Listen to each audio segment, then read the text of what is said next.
Periodic ടേബിളിൽ മെയിനായിട്ട് 4 കാര്യങ്ങളാണ്. അതാണ് ബ്ലോക്ക്, അതുപോലെ എന്താ പീരിയഡും പിന്നെ ഗ്രൂപ്പാണുള്ളത്. ഇപ്പം നേരത്തെ നമ്മൾ പീരിയഡ് എങ്ങനെ കണ്ടുപിടിക്കാമെന്ന് പറഞ്ഞു. ഇവിടെ ബ്ലോക്ക് എങ്ങനെ കണ്ടുപിടിക്കാമെന്ന് ചോദിച്ചു കഴിഞ്ഞാൽ ലാസ്റ്റ് ലെറ്റർ നോക്കിയാൽ മതി ഇലക്ട്രോണിക് കോൺഫിഗറേഷന്. അപ്പോൾ നമുക്ക് ബ്ലോക്ക് എന്താണെന്ന് കിട്ടും. പിന്നെ നേരത്തെ പറഞ്ഞു പി ബ്ലോക്കിൽ 13 to 18 ഗ്രൂപ്പ്സ് ആണുള്ളത്. അതിൽ 15th ഗ്രൂപ്പാണ് നൈട്രജൻ ഫാമിലി എന്ന് പറയുന്നത്. നേരത്തെ പറഞ്ഞു ഫാമിലി എന്ന് വെച്ച് കഴിഞ്ഞാൽ ഗ്രൂപ്പ് തന്നെയാണ്. അപ്പോൾ നൈട്രജൻ ഫാമിലിയുടെ മറ്റൊരു പേരാണ് നിക്ടോജൻസ്. ഓക്കെ, അതുപോലെ തന്നെ ഓക്സിജൻ ഫാമിലിയുടെ മറ്റൊരു പേരാണ് ചാൽക്കുജൻസ്. ഫ്ലൂറിൻ ഫാമിലിനെ നമ്മൾ ഹാലോജൻസ് എന്ന് വിളിക്കും. പിന്നെ ഏറ്റവും ലാസ്റ്റ് ഗ്രൂപ്പ്, അതായത് നോബിൾ ഗ്യാസസ് അല്ലെങ്കിൽ ഇനേർട്ട് ഗ്യാസസ് എന്ന് പറയും അവരെ.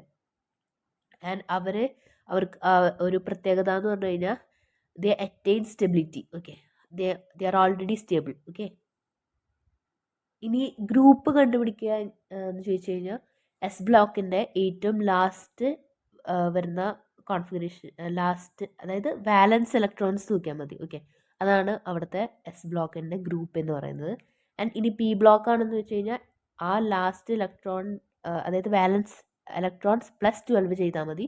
ഡി ബ്ലോക്ക് ആണെങ്കിൽ വാലൻസ് ഇലക്ട്രോൺസ് +2 ചെയ്താൽ മതി. എഫ് ബ്ലോക്കിൻ്റെ ഒരു പ്രത്യേകത എന്ന് പറഞ്ഞാൽ it is always group 3. Okay, and പിന്നീട് നമുക്ക് 100 തൊട്ടിട്ട് ഉള്ള എലമെൻറ്റ്സിൻ്റെ ഒഫീഷ്യൽ നെയിംസ് ടെക്സ്റ്റിൽ തന്നിട്ടുണ്ട്. അതിൽ നമുക്ക് ഈ ജെയിനീറ്റുകാർക്കൊക്കെ ആണെങ്കിൽ എന്താ പറയുക, 100 തൊട്ടിട്ട് 110 വരെ പഠിച്ചാലും മതി. അതിൽ കൂടുതൽ പഠിക്കാൻ പറ്റുമെങ്കിൽ പഠിക്കുക, പക്ഷേ 110 വരെ പഠിച്ചാൽ മതി. അത്രയുള്ള ക്വസ്റ്റ്യൻസാണ് കണ്ടിട്ടുള്ളത് ഈ PYQയിൽ. പിന്നെ നമുക്ക് പീരിയോഡിക് ടേബിളിൽ മെറ്റൽസ് ഉണ്ട്, നോൺ മെറ്റൽസ് ഉണ്ട്, മെറ്റലോയിഡ്സിനെയും കാണാൻ പറ്റും.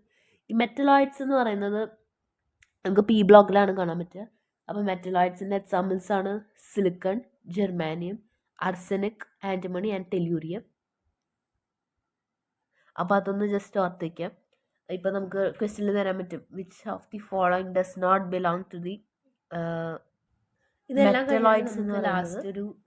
അപ്പോൾ അതിന് അനുയോജ്യമായിട്ടുള്ള ആൻസർ കൊടുക്കുക എന്ന് പറയുന്നത് ട്രെൻഡ്സ് എന്ന് പറഞ്ഞൊരു ടോപ്പിക്കാണ്. അപ്പോൾ ഈ ട്രെൻഡ്സിൽ നമുക്ക് മെയിനായിട്ട് പഠിക്കാനുള്ളത് അറ്റോമിക് റേഡിയസ്, അയോണിക് റേഡിയസ്, അതുപോലെ അയോണൈസേഷൻ എൻതാൾപ്പി, ഇലക്ട്രോൺ ഗെയിൻ എൻതാൾപ്പി, പിന്നീട് ഇലക്ട്രോ നെഗറ്റിവിറ്റിയാണ്. അപ്പോൾ ഈ ഭയങ്കര ഈസിയാണ് പഠിക്കാൻ വേണ്ടിയിട്ട്. ആൻഡ് ഇതിന്ന് നമുക്ക് കുറേ ക്വസ്റ്റ്യൻസ് കാണാൻ പറ്റും PYQയിൽ. ആൻഡ് ഇതിൻ്റെ എല്ലാ ക്വസ്റ്റ്യൻസ് നമ്മൾ വരുന്ന വീഡിയോസിലിടുന്നതായിരിക്കും. അതിനുശേഷം ഒരു അനോമലസ് പ്രോപ്പർട്ടീസ് എന്ന് പറഞ്ഞൊരു കോൺസെപ്റ്റ് പഠിക്കാനുണ്ട്. അതിനുശേഷം ഡയഗണൽ റിലേഷൻഷിപ്പ് എന്ന് പറഞ്ഞൊരു കോൺസെപ്റ്റ് പഠിക്കാനുണ്ട്. പിന്നെ അറ്റ് ലാസ്റ്റ് നമുക്ക് ഓക്സൈഡ്സ് പഠിക്കാനുണ്ട്. Oxides is very simple. അതായത് നമ്മുടെ പീരിയോഡിക് ടേബിളിൽ ഏറ്റവും ലെഫ്റ്റിൽ എടുക്കുന്ന എലമെൻസിൻ്റെ ഓക്സൈഡ് എപ്പോഴും ബേസിക് ആയിരിക്കും. ആൻഡ് ഈ ബേസിക് ഓക്സൈഡ്സിന് കുറച്ച് എക്സാമ്പിൾസ് ഉണ്ട്, അത് നമ്മൾ ബൈ ഹാർട്ട് ചെയ്യണം. And it is most probably എന്താ പറയുക, മെറ്റൽസിൻ്റെ ഓക്സൈഡ്സ് ആയിരിക്കും. ഓക്കെ, ഇപ്പോൾ സോഡിയത്തിൻ്റെ ഓക്സൈഡ് ആയിരിക്കും. അങ്ങനെ മെറ്റൽസിൻ്റെ ഓക്സൈഡാണ് നമുക്ക് ബേസിക് ഓക്സൈഡായിട്ട് കാണാൻ പറ്റുക. ആൻഡ് നോൺ മെറ്റൽസിൻ്റെ ഓക്സൈഡ് ആയിരിക്കും നമുക്ക് അസിഡിക് ഓക്സൈഡ്സിൽ കാണാൻ പറ്റുക. ആൻഡ് ഇത് രണ്ടുമല്ലാത്ത നമുക്ക് ന്യൂട്രൽ ആയിട്ടുള്ള ഓക്സൈഡ്സും കാണാൻ പറ്റും. അതിന് എക്സാമ്പിൾസ് ആണ് കാർബൺ മോണോക്സൈഡ്, നൈട്രജൻ മോണോക്സൈഡ് എന്നിവയൊക്കെ. ആൻഡ് ആൻഫോട്ടറിക് ഓക്സൈഡ്സ് നമുക്ക് ഇമ്പോർട്ടൻ്റ് ആണ്. അതിൻ്റെ എക്സാമ്പിൾസ് ആണ് Al2O3, As2O3, zinc oxide, BeO and PbO. Okay, അപ്പോൾ ഇത് 5 അതിൽ കൂടുതലുണ്ട്. അപ്പോൾ ഇത് ജസ്റ്റ് ഒന്ന് ബൈ ഹാർട്ട് ചെയ്താൽ നമുക്ക് അതായത് ഓക്സൈഡ്സിന് ബേസ് ചെയ്തിട്ടുള്ള ക്വസ്റ്റ്യൻസ് ഒക്കെ നമുക്ക് ചെയ്യാൻ പറ്റും.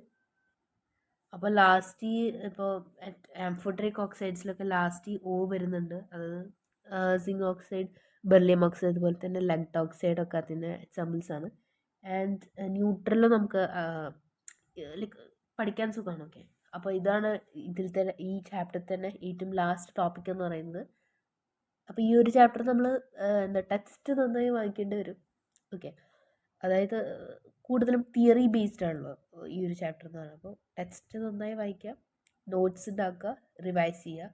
അപ്പോൾ ഈ ചാപ്റ്ററിൻ്റെ PYQs ആയിട്ടും അതുപോലെ തന്നെ കൂടുതൽ ബ്രീഫായിട്ടുള്ള ടോപ്പിക്ക് കോൺസെപ്റ്റ് നമ്മൾ എക്സ്പ്ലെയിൻ ചെയ്യുന്നതായിരിക്കും. അതിപ്പോൾ നമ്മൾ ഈ ഒരു വീഡിയോയിൽ അധികം കോൺസെപ്റ്റ് ഉൾപ്പെടുത്തിയിട്ടില്ല. അതായത് ഇപ്പോൾ ട്രെൻഡ്സ് എന്നൊക്കെ പറയുന്നത് ഭയങ്കര ഇമ്പോർട്ടൻ്റ് ആയിട്ടുള്ള ടോപ്പിക്കാണ്. അതുപോലെ തന്നെ ഭയങ്കര ഈസിയുമാണ്. അപ്പോൾ ആ ട്രെൻഡ്സ് എന്ന് പറഞ്ഞ ടോപ്പിക്ക് നമ്മൾ അടുത്ത വീഡിയോസിൽ എക്സ്പ്ലെയിൻ ചെയ്യുന്നതായിരിക്കും. അതോടൊപ്പം തന്നെ PYQസും നമ്മൾ എക്സ്പ്ലെയിൻ ചെയ്യുന്നതായിരിക്കും. അപ്പോൾ എല്ലാവരും ലൈക്ക് ചെയ്യുക, ഷെയർ ചെയ്യുക, സബ്സ്ക്രൈബ് ചെയ്യുക.